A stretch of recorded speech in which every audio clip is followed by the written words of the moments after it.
오늘은 이사야 39장 1절 이하의 말씀을 통해서 고난의 때든 평안의 때든 이라고 하는 제목으로 은혜를 나누고자 합니다. 하나님의 은혜가 모두 위에 충만히 마시길 주의 이름으로 축원합니다. 우리 옆에 분을 보면서 인사를 한번 하시길 원합니다. 고난의 때든 평안의 때든 방심하지 맙시다. 고난의 때든 평안의 때든 방심하지 맙시다. 한번 더 하시겠습니다. 고난의 때든 평안의 때든 교만하지 맙시다. 교만의 때든 평안의 때든 교만하지 맙시다. 잘하셨어요. 여러분, 인생을 살다가 보면은 누구에게나 크고 작은 고난은 있기 마련이죠. 그러니까 아무도 반기는 사람이 없는데도 고난은 예고 없이 우리의 인생에 찾아올 때가 있습니다. 이때 보통 우리들이 생각하는 것이 뭐냐면 나에게 왜 이런 고난이 왔는가 라고 하는 생각이 들 때가 있어요. 하나님이 전지전능하신 분이라면서 게다가 나는 그분을 믿는데 그리고 그분은 나를 사랑하신다면서 그러면 이런 일은 생기지 말아야 된다는 것을 우리가 알잖아요. 근데 고난이 찾아온다는 거예요. 왜 찾아올까? 우리는 생각을 할 때가 있어요. 왜 고난이 찾아온다고 여러분은 생각을 하실까요? 사실 성경에 보면은 하나님은 기본적으로 우리가 고난당하는 것을 원하시지는 않습니다. 예레미야기가 33장 3절에 보면은 잘 알 수 있어요. 주께서 인생으로 고생하게 하시며 근심하게 하심은 본심이 아니시로다. 아멘. 이렇게 말씀을 하세요. 그러니까 하나님의 본심은 우리 인생을 고생시켜야지 라고 하는 그런 생각은 절대로 갖지를 않으셨어요. 그러면 왜 인생에게 고난이 있을까 생각해 보면 거기에는 하나님의 뜻이 있어요. 우리 인생들에게, 저와 여러분에게 좀 어려움이 있나요? 거기에는 우리를 사랑하시는 하나님의 뜻이 분명히 있습니다. 하나님이 보실 때 고난이 주는 유익이 있기 때문에 그런 겁니다. 그래서 시편 119편 72절에 보면은 시편 기자가 고난을 이렇게 노래해요.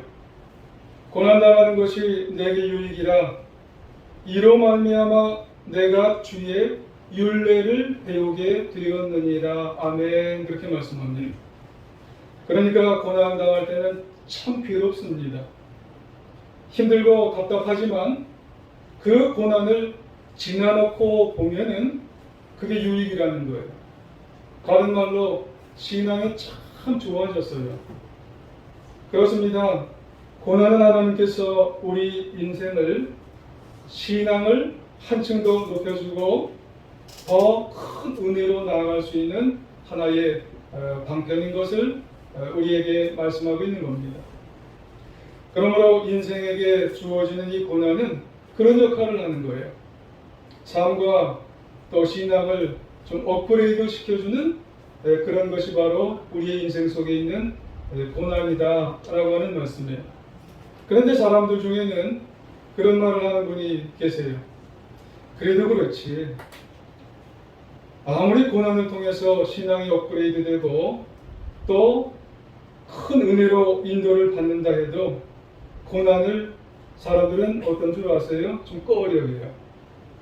좀 싫어하고 또 인생에 있어서 큰 고난이 오면 그 고난을 두려워하고 무서워하는 그런 경향이 있습니다. 당연하죠. 인생에 누가 고난을 좋아하고 고난을 기뻐하는 사람이 어디 있겠느냐고 하는 그런 말씀이에요. 그런데 우리가 조금 한번 생각해 보자고요. 사실은 고난도 두렵고 무섭지만은요, 고난보다 우리의 인생 속에 더 무섭고 두려운 것이 있다면 여러분 뭐라고 생각할까요? 그것은 바로 평안입니다. 이렇게 말씀드리면은 조금 의아하게 생각하실 분이 계실지 몰라요. 아니 목사님, 무슨 평안이 고난보다 더 두렵다고 얘기를 하시나? 그렇게 생각하실 수가 있을 거예요. 아니 평안하면 좋지. 평안이 무슨 고난보다 더 두렵다고 얘기하시나 하고 얘기하실 분이 계실지 몰라요. 하지만 여러분 실제로 평안할 때 오히려 더 큰 위험이 그 다음에 그분들의 인생 속에 그 가정의 인생 속에 그 사업과 직장 뒤에 다가올 때가 있더라는 거예요. 왜 그럴까요? 한번 생각해 보면 그런 거예요, 여러분. 고난의 때는 우리가 긴장을 늦추지 않는 경우가 있어요. 정신 바싹 차립니다. 고난이 오면은 하나님을 더 의지하고 고난을 극복하려고 부단히 애를 쓰고 하나님 앞에 가서 무릎을 꿇고 기도하면서 하나님 살려주세요. 하나님 이래도 되는 겁니까? 하나님 부여잡고 하나님 놓치지 않으려고 애를 쓰는 분이 계세요. 반면에 평안할 때는 그렇지 않습니다. 인생을 내가 다 잡은 줄 알아요. 인생을 내가 좌우지하려고 하는 분이 계시더라고 하는 말씀이에요. 그러다가 자칫 인생을 실수하는 경우가 있어요. 기도도 안 해요. 방심을 합니다. 교만을 해요. 그게 언제라고요? 평안할 때. 그러므로 저와 여러분 고난할 때 우리가 깨어있지만 특별히 평안할 때는 방심하지 말고 교만하지 말고 더 철저히 하나님을 의지하여 인생을 승리해 나가는 하나님의 자녀들 되시길 주의 이름으로 축원합니다. 오늘 본문에 보면은 히스기야 왕이 그랬다는 거예요. 그래서 우리에게 주는 교훈이 큰 거예요. 히스기야 왕은 이스라엘 남북 분단 시대 이후잖아요. 남유다 왕국의 13대 왕으로 신앙이 얼마나 좋은지 몰라요. 아주 훌륭한 그런 왕이었어요. 히스기야 왕이요. 그래서 히스기야 왕을 총평 전체적으로 히스기야 왕은 이렇습니다. 이렇게 평가했던 본문이 말씀이 열왕기하 18장 5절 이하에 있는데 제가 읽어드릴게요. 히스기야가 이스라엘 하나님 여호와를 의지하였는데 그의 전후 유다 여러 왕 중에 그러한 자가 없었으니 곧 그가 여호와께 연합하여 그에게서 떠나지 아니하고 여호와께서 모세에게 명령하신 계명을 지켰더라. 아멘. 그래요. 그러니까 이스라엘 여러 왕 가운데서 최고로 하나님을 의지했다는 거예요. 그리고 하나님과 늘 동행한 왕이 누구예요? 히스기야 왕이에요. 그러면서 하나님 말씀을 항상 순종한 왕이 히스기야 왕이에요. 그래서 히스기야만 보면 모든 걸 다 잘했어요. 항상 히스기야만 보면 칭찬, 항상 칭찬만 받는 왕이 히스기야였어요. 여러분 이 정도의 평가를 받는다면은 당연히 신앙이 최고죠. 그래서 히스기야는 그 신앙으로 그의 모든 고난의 때에 하나님을 굳게 의지함으로 말미암아서 당당하게 승리했겠죠. 근데 문제가 있어요. 고난을 잘 극복하고 난 다음에 히스기야 평안의 시대가 왔어요. 근데 그 평안의 시대의 실수를 그만 해버리고 말았다는 겁니다. 왜 그럴까요? 방심하고 말았기 때문에 그래요. 교만해져서 하나님의 진노를 사고 말았기 때문에 그렇다는 말씀입니다. 그래서 이런 히스기야를 통해 배우는 교훈이 뭐예요? 인생은 고난의 때도 잘 해야 되는 거지만 하나님을 잘 붙들고 나가야 되는 거지만 특별히 평안의 때에 아무 걱정 없는 것 같은 그런 시기에 여러분 방심하지 말고 더 깨어서 신앙생활 잘해야 된다는 거예요. 바싹 깨어서 교만하지 말고 하나님을 붙들고 살아가야 될 때가 더 언제냐? 이 평안의 때라고 하는 그런 말씀이에요. 그렇다면 히스기야는 고난의 때에 어떻게 했는지 그리고 그 이후에 평안의 때에 어떻게 살았는지 우리가 그걸 한번 좀 더 구체적으로 살펴보며 교훈받고 은혜를 받는 시간이 한번 되어 보았으면 합니다. 그래서 고난이 이제 찾아왔어요. 히스기야에게 고난이 크게 두 가지가 있었어요. 첫 번째 고난의 내용이 히스기야 36장과 37장에 있어요. 오늘 본문 앞장 두 개죠. 그 당시 아수르 제국이 그 당시 최강국입니다. 그래서 주변 나라들을 압제하고 북이스라엘을 이미 침략했어요. 그래서 아수르에게 북이스라엘은 이미 멸망당한 상태입니다. 그러면은 남유다만 남은 거예요. 그래서 남유다에게 아수르가 대군을 끌고 왔는데 그 대군이 몇 명이나 되냐면은 18만 5천 명. 이야, 대단하죠. 이 남유다는 그럴듯한 군대가 별로 없어요. 근데 새까맣게 18만 5천 명이 이 아수르의 정예병사가 몰려왔으니 큰일 난 거예요. 이게 어디 가겠어요? 위기 상황이고 고난의 상황이에요. 이 어려운 정도가 아니라 불가능한 상황이에요. 게다가 이 아수르의 왕이 이 히스기야에게 협박 편지를 보낸 거예요. 그 편지를 받아든 히스기야는 아주 두렵고 떨리는 거예요. 이게 모든 걸 내놓지 않으면 다 죽여버리겠다. 뭐 이런 협박 편지를 아마 히스기야에게 보냈겠죠. 자신의 목숨만이 아니라 이 남유다의 상황이 퉁져든 거예요. 바로 앞에 촛불과 같은 그런 상태가 되었으니 얼마나 괴롭고 얼마나 고난의 상황이겠어요. 그렇다면 이런 극한 고난의 상황 가운데서 히스기야가 도대체 어떻게 했을까요, 여러분? 이런 고난의 상황 속에서 히스기야가 어떻게 극복을 해나갔을까요? 이사야 37장 14절 이하에 보면 이런 말씀이 있어요. 히스기야가 그 사자들의 손에서, 그 사자는 아수르가요, 사내립이 히스기야에게 죽이겠다고 사자 보낸 거예요. 손에서 글을 받았어요.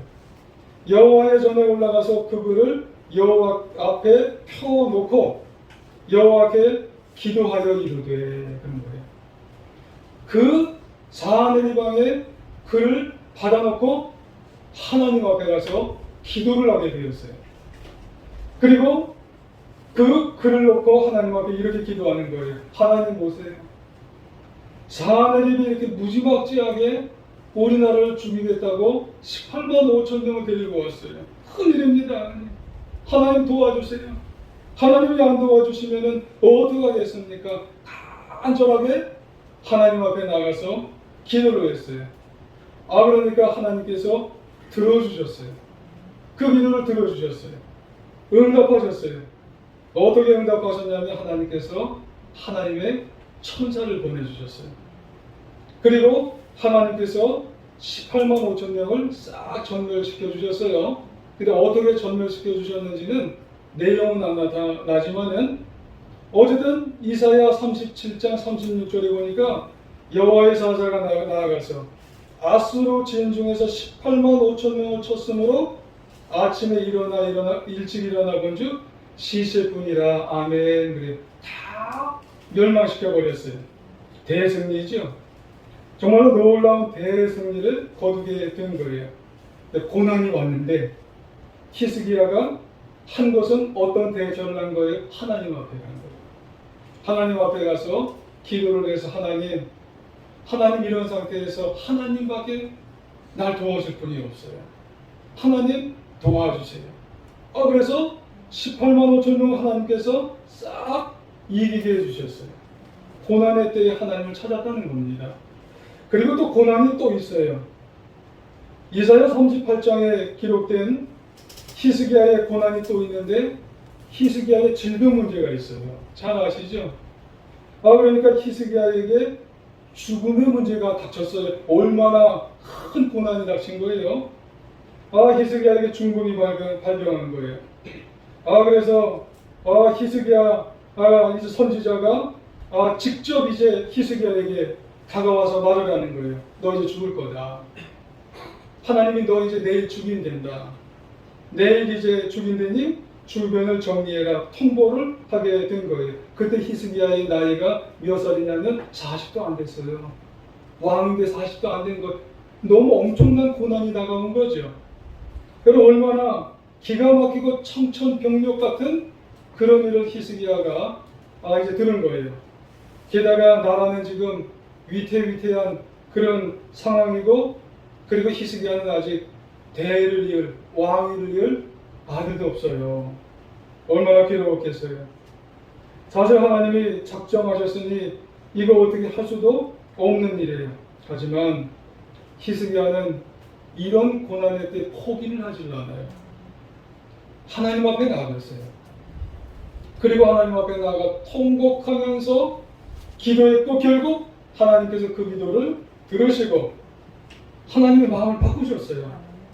그리고 히스기야를 고쳐주셨어요. 15년을 더 살게 하셨어요. 그 내용이 이제 이사야 38장 2절 이하에 나와요. 히스기야가 얼굴을 벽으로 향하고 여호와께 기도하여 이르되, 여호와여 보아오니 내가 주 앞에서 진실함과 전심으로 기도 행하며 주의 목전에서 선하게 행한 것을 기억하옵소서 하고 히스기야가 심히 통곡하니. 여러분, 무슨 말이에요? 히스기야가 얼굴을 벽으로 여러분 향했다고 하는 것은 면벽 기도죠. 하나님만 생각하고 기도했다는 거예요. 하나님, 내가 사실 부족한 것도 있어요. 하지만 내 신앙을 좀, 지금까지 살아왔던 걸 기억해 주세요. 날 좀 봐주세요. 날 좀 정말 좀 봐주세요. 그리고 살려주세요. 그리고 통곡하면서 눈물을 흘리면서 기도한 거예요. 어느 때 기도했어요? 고난의 때. 여러분, 그 고난의 때 하나님만 바라보고 기도하게 되었더니 하나님께서 응답을 해주셨어요. 이사야 38장 5절 중반절 이하에 보니까, 내가 네 기도를 들었고 네 눈물을 보았노라. 내가 네 수 안에 15년을 더하고 너와 이 성을 아수르 왕의 손에서 건져내겠고 내가 또 이 성을 보호하리라. 아멘. 그래요. 야, 하나님이요 응답해 주시는데, 너 병은 낫게 해주고 15년도 살게 해주고, 그리고 아수르 왕의 위협에서 구원해 줄 거고, 그리고 이스라엘 수도 이 예루살렘을 보호해 주고 건져두겠다고 약속을 해주셨어요. 할렐루야. 그런데 히스기야가 이 응답받고 조금은 이제 깨름직했는지 징표를 달래는 거예요. 확실한 징표 주세요. 아마 그랬나 봐요. 그 징표가 뭐예요? 어떤 징표를 달래는 거? 해시계를 좀 움직여 달래는 거죠. 근데 해시계가 움직이는 것도 두 가지예요. 하나님의 해시계를 앞으로 10도 움직이는 거하고 뒤로 10도 움직이는 거하고, 여러분, 앞으로 그냥 해시계가 이렇게 앞으로 가는 거하고 뒤로 거꾸로 움직여가는 거하고 어느 게 쉽겠어요? 앞으로 가는 게 쉽겠죠? 아마 그러니까 히스기야가 뒤로 좀 움직여달라고 아마 그랬는가 봐요. 그래서 해시계를 뒤로 좀 움직여달라고. 여러분, 10도 움직이면은 거의 1시간이에요. 1시간. 1시간을 뒤로 움직여가는 거예요. 그래서 10도가 뒤로 움직여서 우주 만물을 창조하시는 전지전능하신 하나님께서 비상섭리의 놀라운 역사를 움직였다는 거예요. 할렐루야. 여러분, 고난의 때에 여러분 히스기야의 신앙에 대해서 고난의 때 우리가 생각하고 찾을 수 있는 게 뭐예요? 여러분, 당황하지 말라는 거예요. 여러분, 포기하지 말라는 거예요. 여러분, 고난이 오면 절망하기 일쑤지만 여러분, 히스기야는 전지전능하신 하나님을 철저하게 의지하고 나아가서 기도하는 거예요. 그래서 그 큰 고난의 때에 나라도 구했고, 그리고 죽을 병에서 고침을 받았던, 참 대단하지 않습니까? 당당한 그런 신앙을 누구에게 알려주는 거예요? 히스기야만 그런 신앙을 체험했다는 게 아니에요. 그 당시 많은 신앙인들, 더 나아가서 우리들에게 있어서도 고난이 오거나 어려움이 오거나 삶에 있어서 우리의 직접 몸에 있어서 어려운 고난이 올 때 우리는 누구를 찾아야 된다고요? 포기하거나 당황하거나 절망할 것이 아니라 전지전능하신 하나님의 밥에 가서 우리가 기도해야 된다는 사실을, 그래서 승리하는 인생을 살아가야 할 것을 우리에게 분명히 말씀하고 있는 줄 여러분 기억하시기를 원합니다. 그런데 히스기야는 이런 놀라운 역사를 이런 걸 체험했어요. 근데 이런 히스기야가 고난의 후에 그러면 어떻게 살아야 될까요? 이런 체험을 해주신 하나님께 더 감사하고 살아야 되는 게 인지상정 아니겠어요? 더 겸손하게 살아야 돼요. 히스기야는 나라를 구해줬잖아요. 여러분 죽을 병에서 살려줬잖아요. 그러면 더 헌신하면서 하나님을 찾고 또 찾으면서 살아가야 돼요. 근데 그러지 못했어요. 오히려 고난이 닥치기 전보다 더 못한 삶을 살았어요. 고난이 닥쳐오기 전보다 더 못한 신앙적인 삶을 살게 된 사람이 누구예요? 바로 히스기야라는 거예요. 여러분 히스기야는 여기에 큰 문제가 있는 겁니다. 여러분 히스기야는 고난을 극복한 이후에 신앙을 유지하지 못했다고 하는 말씀이에요. 사후가지를 못한 게 이 히스기야의 실수예요. 아주 엄청난 실수였다는 그런 말씀입니다. 그렇습니다, 여러분. 고난의 때 하나님께 기도하고 승리했으면 방심하지 말아야죠. 히스기야는 교만하지 말아야죠. 하나님께서 해결해 주셨기에 더 감사하고 하나님의 살아계심을 알았으니 더 겸손하게 살아야 되고 그리고 받은 은혜에 보답하기 위해서 더 최선을 다해서 하나님을 다 찾으면서 헌신하면서 살아야 되는데 히스기야는 안타깝게도 하나님 앞을 이제는 안 찾아요. 여러분 그러면 우리를 한번 생각해 보자고요. 우리는 어려울 때 하나님 앞에 기도해서 하나님이 뭔가 우리에게 해결해 주셨어요.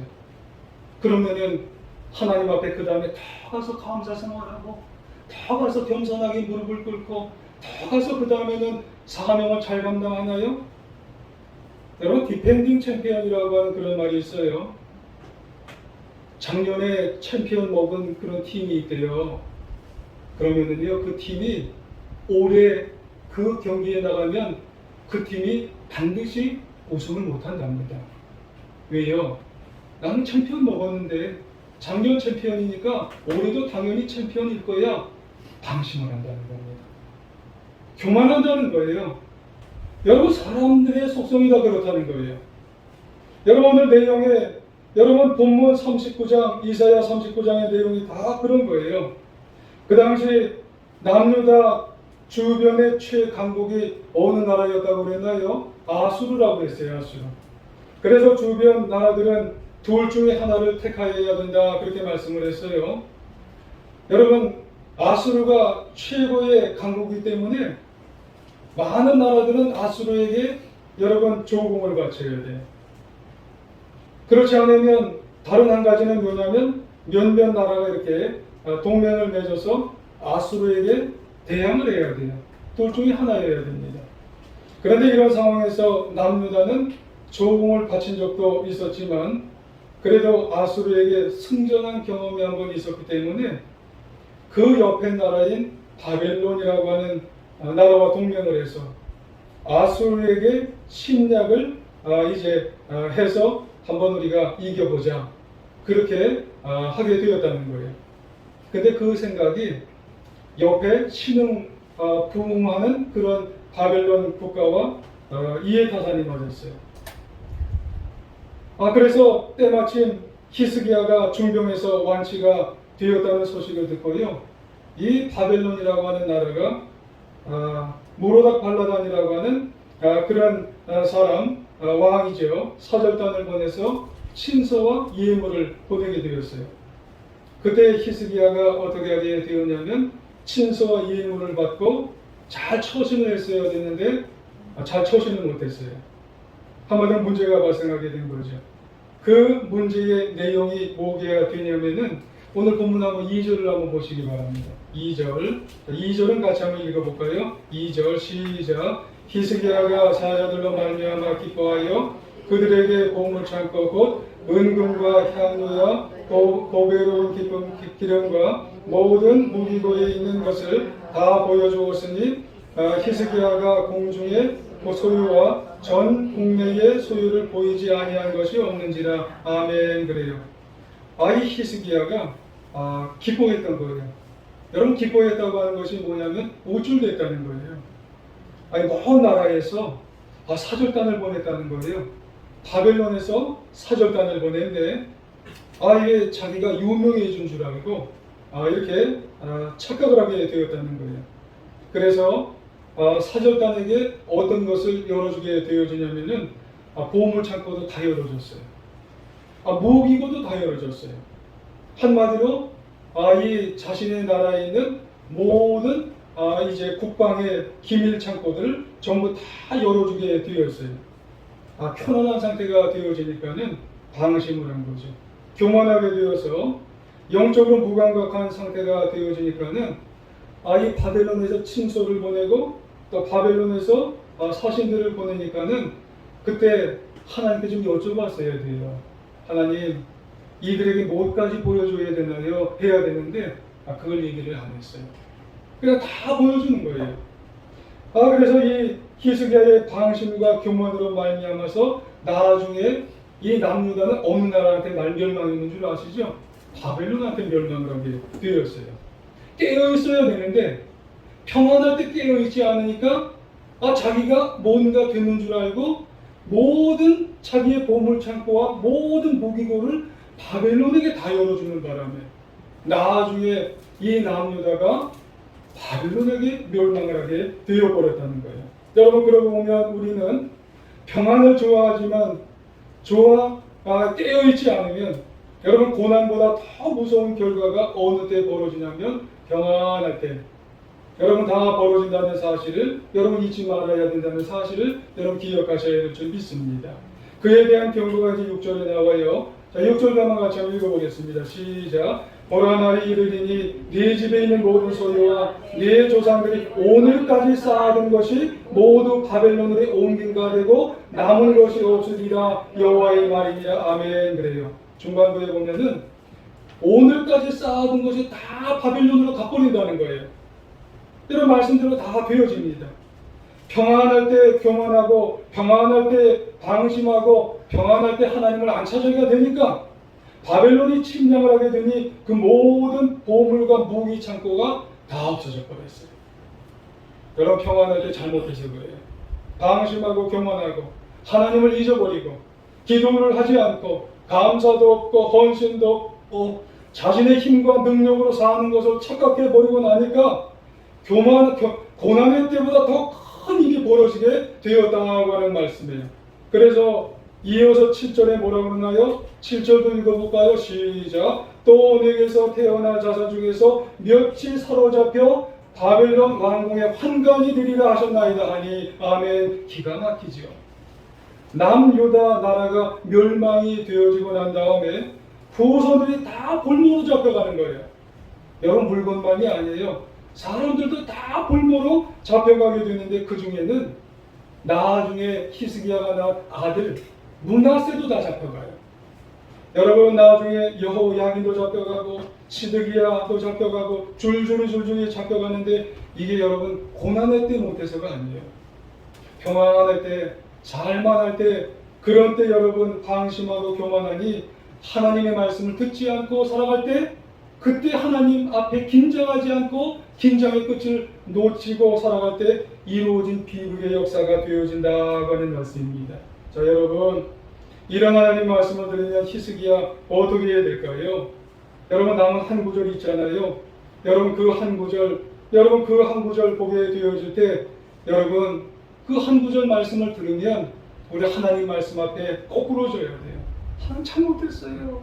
하나님, 내가 하나님 앞에 예전의 고난의 때에 통해 자복할 때 그 생각을 하나님 다시 한번 갖게 해주세요. 이렇게 하면서 또 기도해야 되는데 기도를 안 했단 말이에요. 여러분, 8절에 뭐라고 합니까? 히스기야가 이사야에게 이르되 당신이 이른 바 여호와의 말씀이 좋소이다 하고 또 이르되 내 생전에는 평안과 견고함이 있으리로다 하니라. 아멘. 그래요. 이 말씀이 뭐예요? 하나님께서 히스기야는 신앙이 좀 괜찮으니까 그래, 이사야를 통해서 내가 너에게 이런 말은 해줄게. 네 살아있을 동안은 괜찮을 거야. 이런 말이에요. 그러니까 이 히스기야가 뭐라고 그러는지 아세요? 이사야에게 여호와의 말씀이 지당하십니다. 여호와의 말씀이 지당하시고 내가 살아있는 동안에 나만 평안하면 됩니다. 이런 말, 여러분 이게 옳은 말입니까? 아니잖아요. 여러분, 여기서 우리가 느끼고 있는 말씀이 뭐예요? 히스기야가 이때라도 여러분 통회에 자복했다면 예전에 고난의 때에 정말 그가 기도했던 것을 다시 한번 생각해보고 중병에 걸렸을 때, 나라가 위태했을 때 하나님께서 번복해 주시고 다시 한번 바꾸어 주셨던 걸 기억하면서 다시 한번 나아가서 기도하게 되었다면 어떻게 됐을까요? 달라졌을 거예요. 바벨론 전쟁에서 이기고 후손이 볼모에 잡혀가지 않고, 그리고 히스기야는 더 큰 성군으로 나아가게 되게 되었다는 사실을 여러분 기억하셔야 될 줄 믿습니다. 여러분, 고난의 때든지 평안의 때든지 히스기야에게 원하는 것, 우리에게 원하시는 말씀인 줄 여러분 기억하셔야 될 줄 믿습니다. 하나님 앞에 우리는 기도해야 되는 거예요. 하나님만 바라보고 여러분 회개할 것은 회개하면서 방심하지 말고 교만하지 말고 하나님 앞에 기도하며 나가는 우리 모두가 되시길 주님의 이름으로 부탁을 드리겠습니다. 그래서 하나님께서 우리에게 말씀하시는 여러분 그런 말씀이 있잖아요. 어떤 순간에도 우리에게 하나님의 은혜를 사모하고 감사하고 겸손한 사람이 되라고 잠언 16장 18절에서 말씀합니다.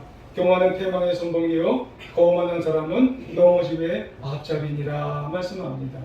여러분, 우리가 겸손하게 여러분 하나님 앞에 나아갈 수 있는 하나님의 자녀가 되어야 할 줄 믿습니다. 여러분, 박항서 감독님의 이야기입니다. 박항서 감독님은 정말 신실한 그리스도인이요 성도님이셨어요. 여러분, 이 박항서 감독님은 베트남에서뿐만 아니라 우리나라에서 큰 인기와 명예를 여러분 누리며 살아갔던 감독님이시잖아요. 그런데 이 베트남으로 가기 전에 그의 인생은 완전히 바닥이셨대요. 아주 가장 밑바닥까지 내려가는 고난을 당하시는 고난을 받는 감독님이셨다. 그렇게 정말 말씀을 해요. 어느 팀에서도 불러주지 않았대요. 나이도 이제 들대로 드셔가지고 어느 팀에서도 이 박항서 감독님을 불러주지 않았답니다. 한마디로 사회에서 퇴물 취급을 받았답니다. 그래서 생각을 해보면은 모든 팀에서 그 박항서 감독님을 받아주는 팀이 한 번도 없는 거예요. 어디 갔겠어요? 너무 기가 막힌 거예요.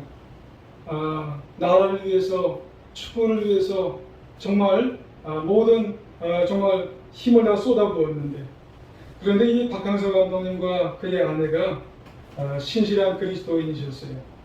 살 수 있는 것이 하나님 앞에 기도밖에 없다. 이 생각이 드는 거예요. 아주 기본적인 거죠. 그래서 매일매일 아침마다 합심해서 새벽에 나가서 기도하고 또 기도하고, 근데 길이 열렸어요. 놀랍게 기적의 길이 열렸는데 그것이 베트남이에요. 베트남으로 인도해 주시는 하나님의 손길이 열리게 되었어요. 아무도 안 가려고 하는데 베트남으로 가라고 하는 그러한 길이 열리게 되었던 거예요. 감사함으로 갔어요. 그런데 그곳에서 그의 축구 인생 40년 동안 놀라운 축복을 예비하신 것을 그곳에 가서 알게 되었다는 겁니다. 그래서 그곳에 축구를 하게 되는데 그 베트남 축구가 잘 안 됐는데 박항서 감독님이 가서 축구가 아주 잘 되게 해서 한 2년 전인가 대통령께서 가셔서 제일 먼저 가서 누구를 만나냐면 박항서 감독님을 만났답니다. 축하해 주었대요. 얼마나 자랑스러운지 몰랐답니다. 그때 한 기자가 물어보았대요. 박항서 감독님, 베트남에서 왜 박항서 감독님을 초청을 했다고 생각합니까? 하고 물어봤대요. 그러니까 그 감독님이 키가 작아서 자신은 이제 초청했다고 생각을 했답니다. 키가 작아서 이제 베트남 선수들하고 작으니까 서로 잘하라고 그렇게 얘기를 했답니다. 근데 진짜가 아니고 겸손의 말을 합니다. 이것은 곧 하나님의 은혜로 내가 여기까지 왔다 라고 하는 그런 말을 합니다. 그러니까 최고로 고난의 때도 하나님을 찾았고, 최고로 높이 올라갔을 때도 박항서 감독님이 하나님을 찾았어요. 그러면서 기도 제목을 그 기자에게 내놓았답니다. 인기는 덧없는 것입니다.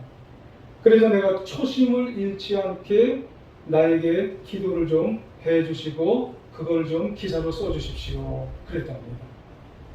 가장 낮을 때도 하나님을 찾았고 가장 높이 올라갈 때도 박항서 감독님은 하나님을 찾았대요. 그렇습니다. 여러분, 고난의 때든 평안의 때든 항상 하나님의 은혜를 붙들고 살아갈 수 있는 하나님의 사람이 되어야 할 줄 믿습니다. 이것이 우리가 정말 살아가는 우리의 신앙에서 가장 중요하고 가장 기본적인 승리할 수 있는 신앙이라고 하는 사실을 여러분 잊지 말아야 할 줄 믿습니다. 사도 바울 고린도전서 15장 10절 내가 나 된 것은 하나님의 은혜로 된 것이니 내게 주신 그의 은혜가 헛되지 아니하여 내가 모든 사도보다 더 많이 수고하였으나 내가 한 것이 아니요 오직 나와 함께 하신 하나님의 은혜로다 라고 말씀합니다. 여러분, 우리에게 있어서 인생 하나님의 은혜를 빼면 아무것도 아니라는 거예요. 여러분, 우리 인생에 분명히 고난이 있습니다. 고난은 누구에게나 찾아옵니다. 그때 우리는 하나님 앞에 간절히 기도를 통해서 승리하며 살아가야 합니다. 그런데 생각해보면 고난보다 더 무서운 것은 평안입니다. 평안을 잘못 보내면 더 큰 어려움이, 안일하게 보내면 더 큰 힘든 문제가 우리에게 올 수가 있습니다. 방심하지 마시길 바랍니다. 교만하지 마시고 여러분 넘어질까 항상 조심하셔서 인생을 살아가시길 부탁을 드리겠습니다. 아무쪼록 남은 인생 고난의 때이든 평안의 때이든 늘 하나님을 가까이 함으로 남은 인생 승리하는 우리 하나님의 자녀들 다 되시기를 다시 한번 주님의 이름으로 간절히 축원합니다.